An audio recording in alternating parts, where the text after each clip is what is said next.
한 언어에서 사용 지역 또는 사회 계층에 따라 분할된 말의 체계, 어느 한 지방에만 쓰는 표준어가 아닌 방언의 사전적 의미인데요. 방언은 각 지역의 고유한 역사와 문화를 고스란히 담은 도구이자 우리 말과 글맛을 살려주는 언어적 자산입니다. 시대에 따라 촌스럽거나 사라져야 할 언어로 여겨지기도 했고요. 다양성과 고유성, 가치를 인정하고 보존해야 하는 언어로 여겨지기도 하는 방언.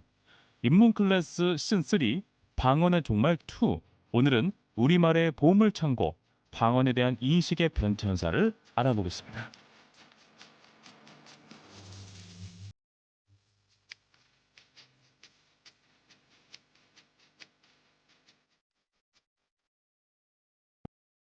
오리고기 좋은 건 다 아시죠?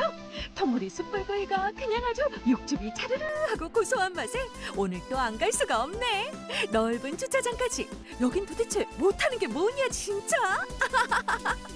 내일 친구들과 떠오리, 전부 다오리. 삼천동 다오리 숯불구이.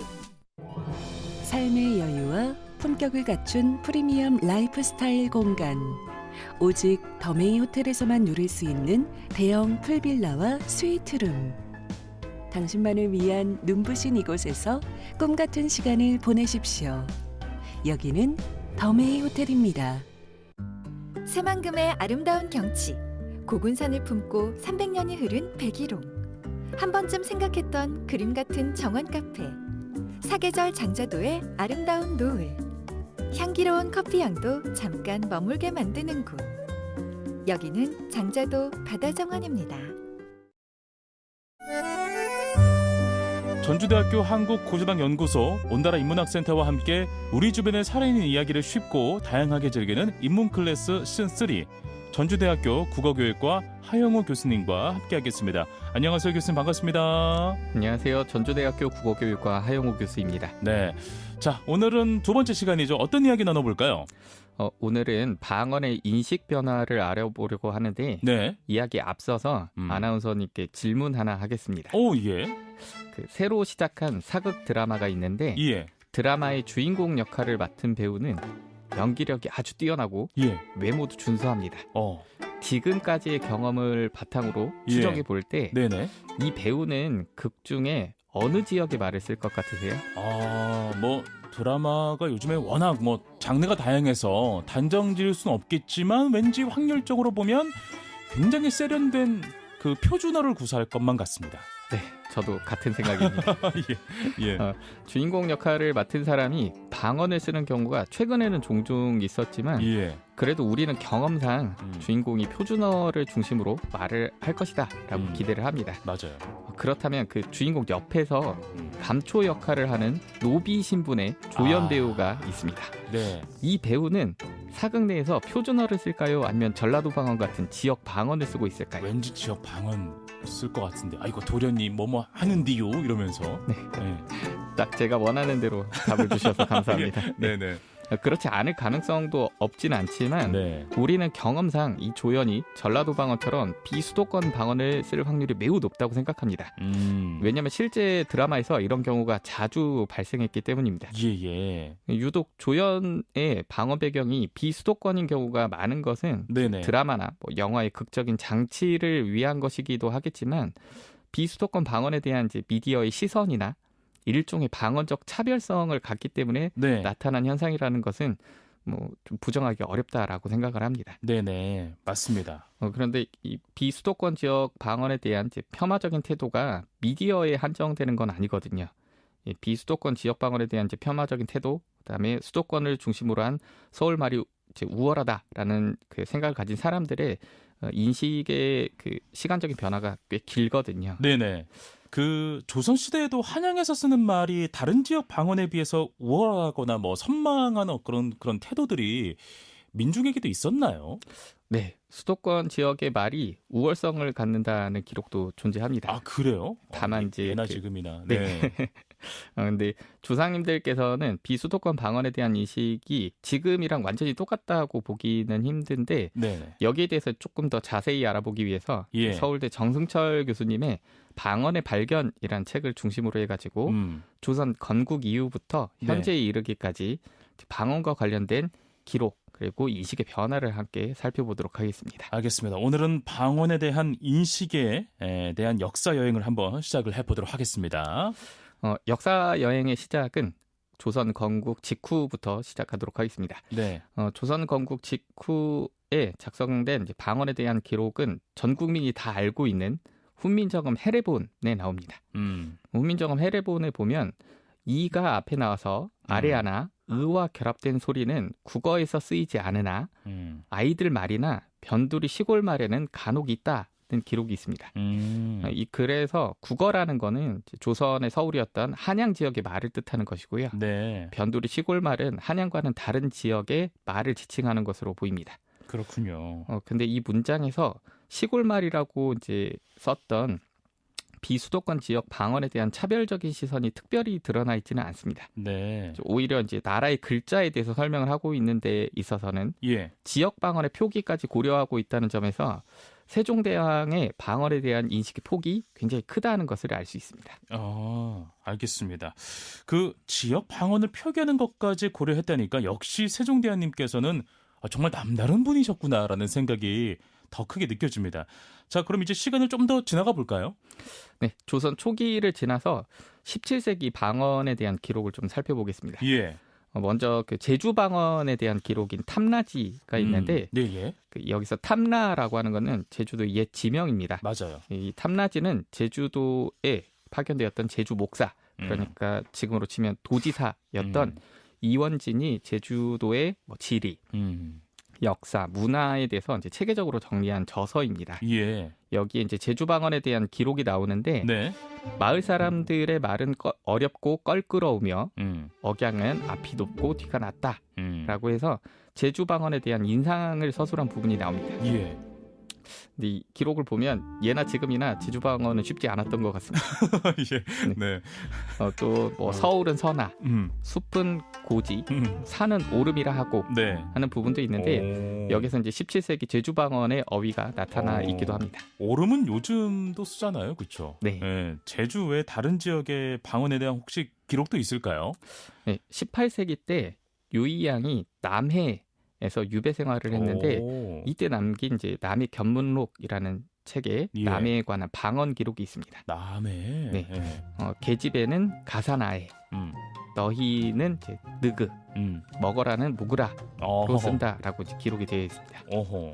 그리고 이제 여기 보면 이런 방언 처음 들을 적에 귀에 서더니 오래 들으니 익어가더라 라고 해가지고 처음에는 이 지역 방언이 이제 익숙하지는 않았지만 맞아요. 시간이 지나고 차츰 적응하게 되었다라는 기록도 있습니다. 맞아요. 적응의 동물입니다, 인간은. 네.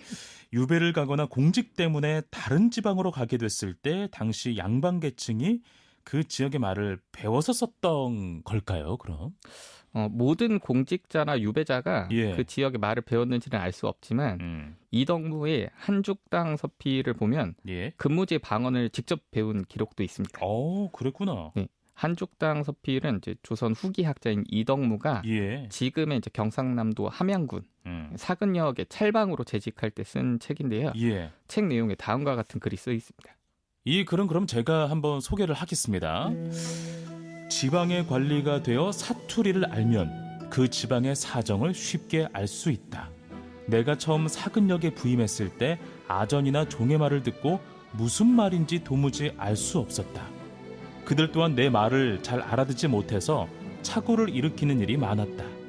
얼마 지나 나도 사투리를 익혀서 드디어 백성을 대할 때 사투리를 사용하게 되었다. 네, 이런 말이었습니다. 이덕무 선생이 직접 함양 방언을 배워서 쓴 거네요. 네, 맞습니다.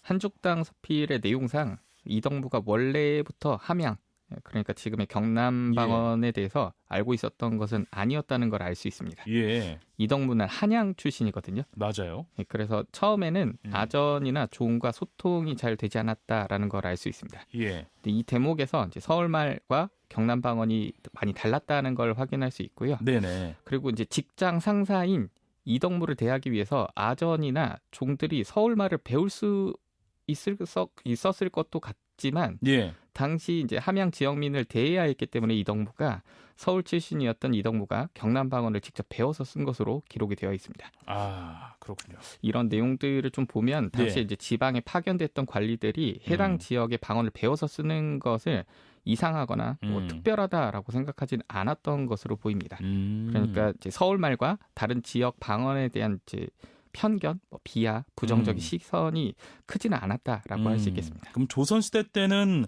뭐 비수도권 지역 방언에 대한 편견이 없고 뭐 동등한 자격을 지닌 거구나라고 이렇게 생각했을 수 있다는 거네요. 아, 그렇게 보기는 조금 어렵습니다. 아, 그래요? 네. 세월이 지나고 시절이 바뀌어도 예. 인간의 삶은 아주 큰 틀에서 바뀌지는 않지 않습니까? 조금 예. 비슷하게 유지되는 게 있는데 지금이랑 비슷하게 이때 당시에도 서울말에 대한 선망이나 비수도권 지역 방언에 대한 낮은 자존감 같은 게 이때도 조선시대 때에도 있었던 것으로 생각이 됩니다. 그렇군요. 이게 조선 후기에 간행된 위백교의 존재집을 보면 예. 당대 사람들의 한양에 대한 동경을 엿볼 수 있습니다. 제가 한번 읽어드리겠습니다. 어떤 사람은 요즘은 산골이나 바닷가 촌구석 사람 모두 한양 옷을 입고 한양 말을 쓸 수 있다.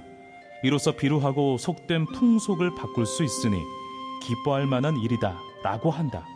하지만 나는 기뻐할 일이 아니라고 생각한다. 모든 존재는 바탕이 있은 뒤에야 문체를 내고 멀리까지 지속될 수 있기 때문이다. 따라서 퇴용이 영남의 발음을 고치지 않은 것은 참으로 의미가 있다.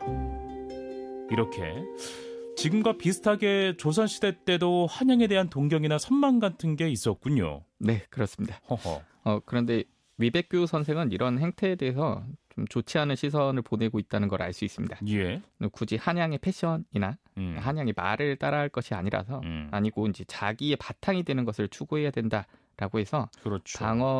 자기 방언을 굳이 바꿀 필요가 없다라는 걸 강조하고 있습니다. 예. 특히 이제 마지막에 퇴계 이황 선생이 한양에서 공직 생활을 하면서도 영남 방언을 그대로 쓴 것에 대해서 이제 큰 의미를 부여한 점은 눈여겨볼 만하다고 생각이 됩니다. 예. 한양에서 공직 생활을 하게 되는 경우에는 사실 이제 자기 방언을 감추고 한양말을 배울 법도 한데 자기 방언적인 배경을 버리지 않고 생활하는 점을 이제 높이 사고 있다는 데서 예. 위백교 선생이 약간 시대를 앞서서 지역 방언에 대한 이제 평등적인 관점을 야. 지니고 있었다라고 할 수 있겠습니다. 그러네요. 본인이 가진 고유 방언을 잘 지키면서 살았다는 것이 정말 인상적입니다. 네. 그런데 저런 분은 많지는 않았던 것으로 보입니다. 그렇군요. 네. 네, 존재집의 다른 부분을 보면 예. 뭐 지금은 서울말을 가지고 지방 사투리를 놀리고 비웃기 때문에 한양에 다녀간 시골 사람들이 기필코 경음, 그러니까 서울말을 본받으려고 하니 모두 다 잘못된 일이다라고 하는 내용이 있습니다. 그러니까 지금으로 치면 서울에서 서울말을 안 쓰고 전라도 방언이나 경상도 방언을 쓰면 네. 사람들이 놀리니까 다들 이제 서울말로 바꾸려고 한다는 것이죠. 그럼 당시 한양 생활을 했던 비수도권 출신들은 자기 방언을 한양말로 뭐 바꿨다 이렇게 봐도 되는 걸까요? 네, 저 기록을 보면 확실히 그랬던 것 같습니다. 조선시대 때도 지금과 같이 이제 서울말이 중앙어로서 갖는 지위가 분명했던 것 같고요. 예. 비수도권 지역 방언에 대해서 약간 비하적인 태도도 있었던 것으로 생각이 됩니다. 허허. 물론 이것은 이제 이덕무 선생이 함양에 가서 네. 함양 방언을 배워서 쓴 것처럼 한양에 간 사람들은 예. 한양말을 배워서 쓴 거라고 생각할 수도 있겠지만 예. 중앙어가 갖는 지위를 무시할 수는 없었을 것으로 생각이 됩니다. 예. 저도 그랬었거든요. 어디세요? 어디 네. 출신이세요? 저는 이제 전남에서 태어나고 예. 전남에서 계속 자란 전남 네. 방언 화자인데 예. 이제 고등학교를 졸업하고 나서 대학 진학 때문에 20대 이후에는 이제 서울에서 계속 지내게 됐습니다. 그래서 처음에는 이제 전남 방언에 대해서 이제 특별히 고치지 않으려고 했고요. 예. 제가 전남 방언 쓰는 거에 대해서 이제 동기들이 재미있어 하기도 했습니다. 근데 어느 순간부터 호남 방언을 좀 덜 쓰게 되고 예. 전부 다 이제 서울말을 쓰고 있으니까요. 그래서 저도 이제 자연스럽게 서울말로 전향하게 되더라고요. 특별히 뭐 전남 방언 촌스럽다 뭐 이런 생각을 하지는 않았지만 익숙해지는 거죠. 네, 그 네. 지역 사람들과 함께 하다 보면. 네, 맞습니다. 예. 자, 서울말이 갖는 중앙어로서의 지위는 조선을 지나 근대로도 이어지게 되는 걸로 봐도 될 것 같네요. 네.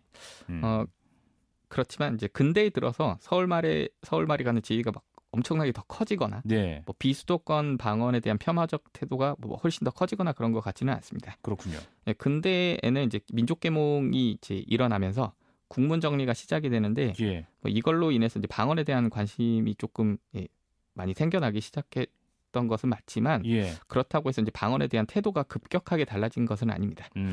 방언은 이제 각 지역의 말 정도로 인식된 것 같은데 예. 황성신문에 실린 언어가정이라는 곳에서 이런 태도를 좀 엿볼 수 있습니다. 제가 직접 소개하겠습니다. 기내 말씨는 천속하고 관동의 말씨는 순박하며 호남의 말씨는 내교가 많다. 이처럼 말이 다른 것이 풍토나 기운의 차이에서 비롯되었다 하니 아마도 그런 것 같다. 방금 제가 소개한 내용은 각 방언에 대한 인상을 글로 쓴 걸로 보이는데요. 네, 맞습니다. 기내 말씨가 천속하다는 것은 예. 경기도의 말이 가볍고 쉽다는 것이고요. 예. 관동은 강원도니까 강원도의 말은 순박하다 정도로 풀 수 있겠습니다. 호남의 말씨는 내교가 많다라고 했는데 네. 이건 이제 말에 내공이 있고 구성지다. 애교가 아니구나. 네, 내교입니다. 네. 그리고 뭐 이런 내용들을 좀 보면 100년 전에 지역 방언에 대한 인상을 이제 좀 기록한 것인데 예. 지금 경기도, 강원도, 호남의 말을 생각해 보면 대체로 결이 비슷하지 않나 그러네요. 싶습니다. 잘 표현한 것 같습니다. 네. 자, 그런데 오늘 주제가 비수도권 방언에 대해 한 비하적 시선인데 조선 시대를 지나서 근대까지는 아주 두드러지게 지역 방언에 대한 폄하적 태도가 보이진 않네요. 네, 맞습니다. 현재의 비수도권 지역 방언에 대한 이제 시선의 변화는 예. 사실 이제 근대 중반까지도 크게 바뀌지는 않았습니다. 이제 서울말이 중앙어로서의 지위를 갖는 거랑 별개로 예. 지역 방언에 대한 폄하적 시선이 이제 크지는 않았던 것 같고 예. 그런데 근대 중반 이후에 이제 표준어가 조금 이제 점차 자리를 좀 공고히 잡아가고 예. 산업화와 수도권 집중화가 진행이 되면서 비수도권 방언에 대한 인식 변화가 예. 크게 일어났다고 생각이 됩니다. 아, 그렇군요. 지난 시간에 이어서 오늘도 이제 표준어가 나오기 시작합니다. 네. 예. 실과 바늘처럼 사실 지역 방언을 이야기할 때 표준어는 그냥 필수로 따라오는 것이라고 봐주시면 될 것 같습니다. 뭔가 굉장한 빌런 같은 느낌이 있어요. 네. 막강한 빌런. 그렇지 않은데, 그렇죠? 네. 뭐 제가 공공언어 정책 전공을 하고 있는 사람은 아니라서 단정적으로 말할 수는 없지만 예. 표준어의 시초를 거슬러 올라가 보면 우리가 생각하는 것과 다르게 올바른 언어 생활 이런 게 최초 목표는 아니었거든요. 표준어는 이제 일제 강점기 시기에 좋지 않은 의도로 이제 만들어진 것이고 예. 이때부터 이제 개념이 정립이 시작이 됐는데 이 이후에는 사실은 좀 결을 달리해가지고 예.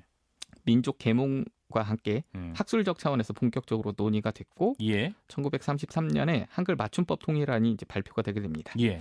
근데 사실 초기에 이제 표준어가 만들어질 때는 지금이랑 다르게 지위가 아주 강하지는 않았거든요. 예.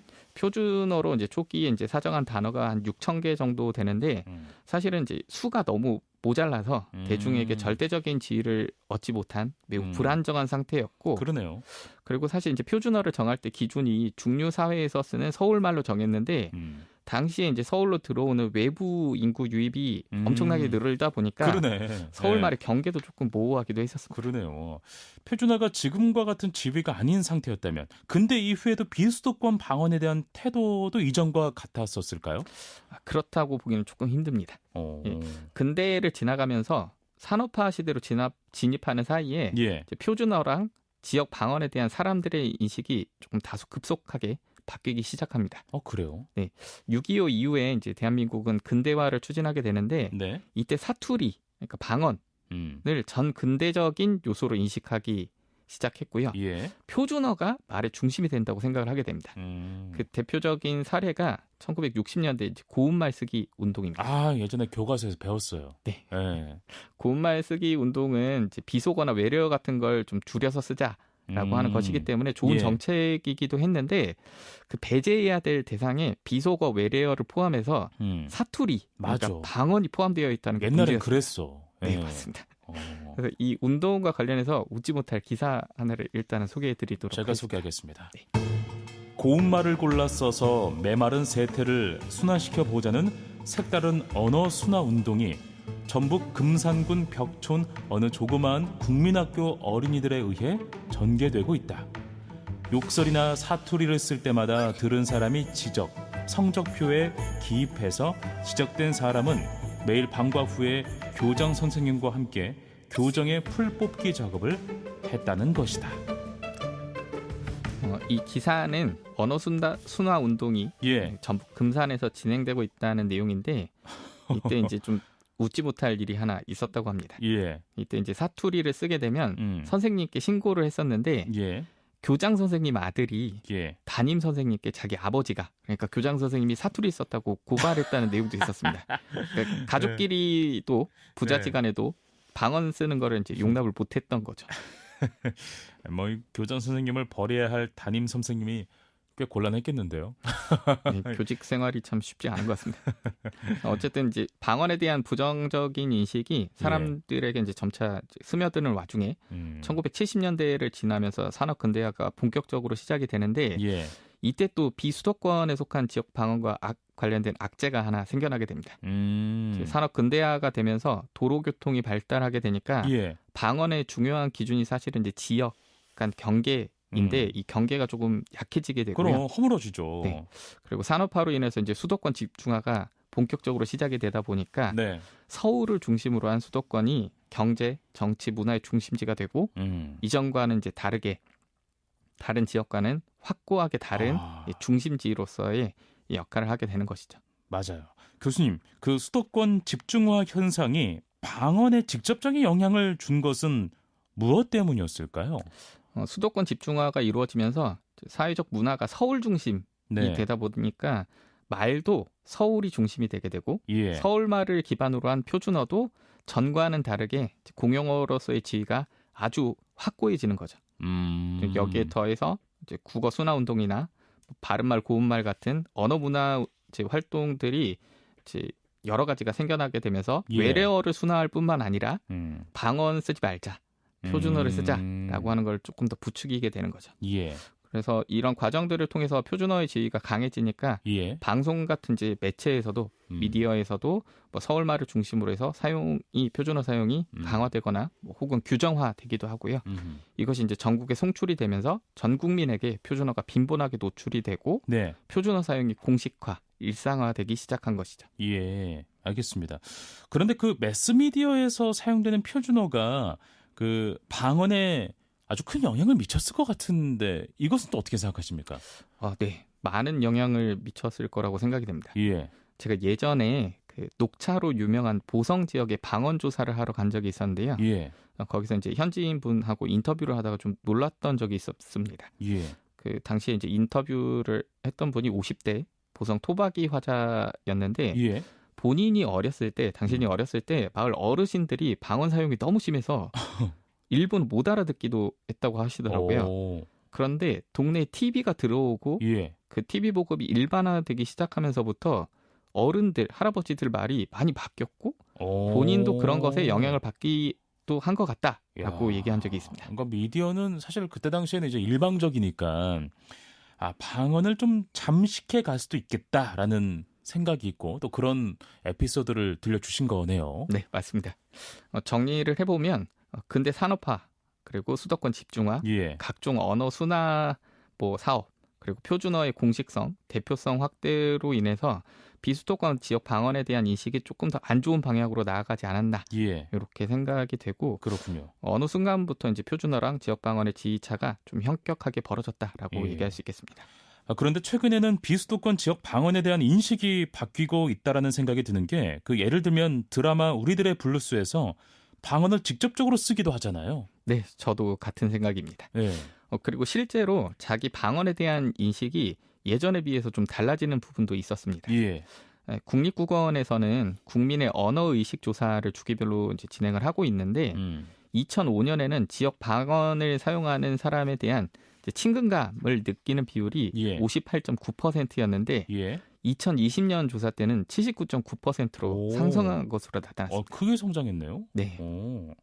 그리고 본인 출신 지역의 방언을 사용하는 것에 대해서 이제 긍정적으로 느낀다라고 하는 비율이 2005년 때는 26.3%로 엄청 낮았었거든요. 예. 근데 이 수치가 계속 증가하다가 2020년에는 자기 방언에 대한 긍정적인 생각이 86.1%로 예.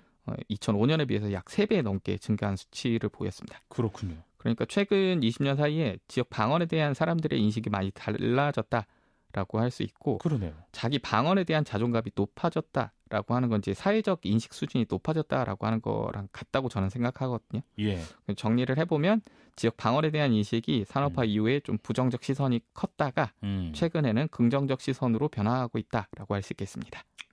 진짜 우리나라가 선진국으로 나아가면서 다양성에 대한 존중성을 더 크게 부각하고 그렇게 느끼는 것 같습니다. 네. 예전에는 이제 획일화시켜야 되고 단일화시켜야 되고 틀에 맞춰줘야 되고 이런 사회적 분위기였다면 지금은 너도 좋고 나도 오라 이런 어떤 분위기들이 만들어지는 게 이 방언을 우리가 이해하는데도 크게 작용하지 않았나라는 생각이 들기도 하네요. 네. 자, 시대에 따르는 방언에 대한 인식의 변천사를 쭉 훑어봤는데요. 표준어도 방언도 소중한 우리의 언어죠. 방언의 진가를 인정하고 잘 보존해 나가야겠다는 생각도 해보는 시간이었습니다. 전주대학교 한국고전학연구소, 우리나라 인문학센터와 함께 우리 지역의 인문학을 쉽고 다양하게 즐기는 인문클래스 시즌3. 오늘은 전주대학교 국어교육과 하영우 교수님과 함께했습니다. 고맙습니다, 교수님.